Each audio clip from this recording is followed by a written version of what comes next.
Hello everyone, welcome to MSI academy. এই ভিডিওতে আমি আলোচনা করব ক্লাস 12-এর যে টেস্ট পেপার আছে, বিটিএ টেস্ট পেপার। ওখানে যে এসসি 180 পেজে যে বায়োলজির প্রশ্নগুলো আছে তার এমসিকিউ এসিকিউ প্রশ্নের উত্তর সম্পর্কে আলোচনা করব। তো শুরু করা যাক। 1-1 ত্রিশঙ্কুর জননে টেস্ট ক্রস অনুপাত হলো, এটা উত্তর হবে অপশন এ 1:1:1:1। 1-2 বিটি তুলো কোনটির প্রতিরোধে সক্ষম? বিটি তুলো কোনটির প্রতিরোধে সক্ষম? এটার উত্তর হবে অপশন বি পতঙ্গ পেস্ট। এটা হবে 1-3 হতো, সরি। কোনটি গৌণ বায়ু দূষক?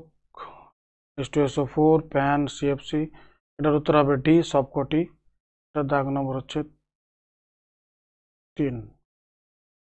1-4 মেন্ডেলের তত্ত্বের ব্যতিক্রমটি হলো সহপ্রকটতা, অসম্পূর্ণ প্রকটতা, লিঙ্কেজ। এটার উত্তর হবে অপশন ডি সবকটি।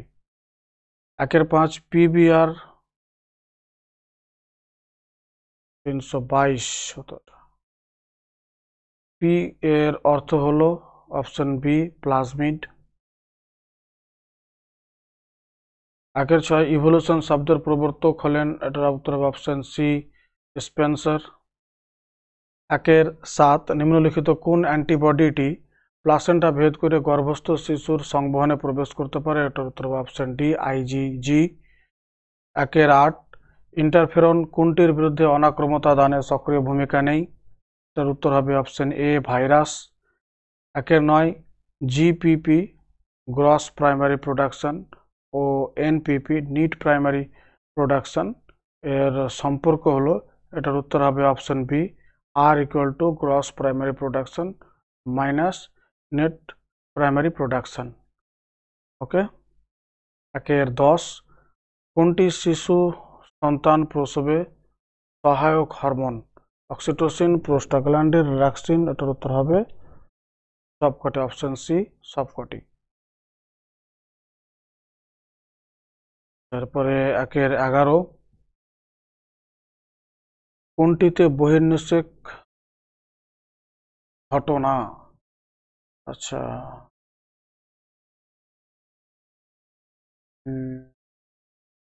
আচ্ছা প্রশ্নটা আমার মনে হচ্ছে যে ভুল আছে। কোনটিতে বহির্নিষেক ঘটে না হতো? যদি ঘটে না হয় তাহলে উত্তর হবে ডি সবকটি। আর যদি বলে যে কোনটিতে বহির্নিষেক ঘটে, তাহলে স্তন্যপায়ী, পক্ষী, সরীসৃপ এদের কারোর মধ্যেই বহির্নিষেক ঘটে না। তাই আমার মনে হচ্ছে যে এটা হবে কোনটিতে বহির্নিষেক ঘটে না, যার উত্তর হবে ডি সবকটি। একটা তো বহির্নিষেক ঘটে না। ওকে। তারপরে 1-12 পুরুষদের ক্ষেত্রে প্রযোজ্য গর্ভনিরোধক পদ্ধতিটি হলো, তার উত্তর হবে পুরুষদের ক্ষেত্রে শুধুমাত্র এ ভ্যাসেকটমি।